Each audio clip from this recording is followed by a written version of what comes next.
اللہ کے نبی صلی اللہ علیہ وسلم کا ارشاد ہے، بلکہ یہ ارشاد کیا ہے، میرے اور آپ کی ایمان کی کسوٹی ہے۔ اللہ کے نبی صلی اللہ علیہ وسلم کا یہ ارشاد، یہ ایک کسوٹی ہے میرے اور آپ کی ایمان اور ایمان زندگی کی۔ آپ علیہ الصلوۃ والسلام فرمایا کرتے تھے، من رأى منکم منکرا فلیغیرہ بیدی فإن لم یستطع فبلسانی فإن لم یستطع فبقلبی وذلک اضعف الایمان۔ جو شخص کوئی بری بات دیکھے اور شریعت کے خلاف کوئی کام اور بات دیکھے تو اسے وہ تبدیل کر دے، اسے وہ درست کر دے، اسے وہ روک دے۔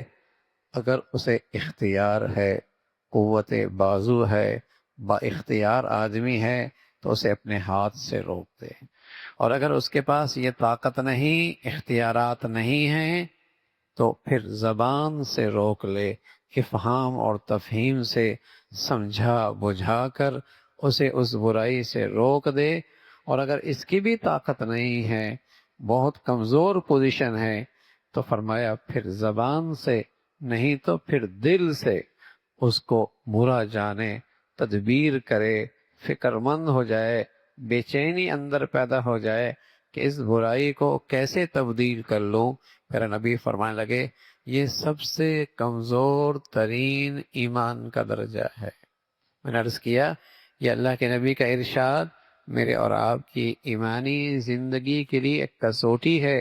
میرے گھر میں، میری آنکھوں کے نیچے، میرے دائرہ اختیار میں، میری چار دیواری میں، میرے بچے بچیوں میں، میرے ماتحتوں میں، خود میری زندگی میں اللہ کی نافرمانی ہو رہی ہے، اور میں کس درجے کا ایمان رکھتا ہوں، یہ ایک آئینہ ہے۔ کس درجے کا ایمان رکھتا ہوں، یہ ایک آئینہ ہے کہ ہاتھ سے روکنے کا اختیار کتنا استعمال کر رہا ہوں، زبان سے روکنے کی کتنی فکر ہے، اور اگر کسی پوزیشن میں نہیں ہوں تو اندر بے چینی کتنی محسوس کرتا ہوں۔ اندر بے چینی جب دنیاوی نقصان ہو رہا ہو، آدمی اپنے اختیارات کو استعمال کرتا ہے، اور اگر قدرت نہ ہو تو آواز لگاتا ہے، شور کرتا ہے، لوگوں نقصان ہو رہا ہے، اور اگر اس کی بھی طاقت نہیں ہوئی تو اندر ایک بے چینی ہوتی ہے۔ اس نقصان کا ازالہ کیسے کیا جائے؟ اس نقصان کا ازالہ کیسے کیا جائے؟ دنیاوی چیزوں کے بارے میں تو یہ ساری شکلیں ہوتی ہیں۔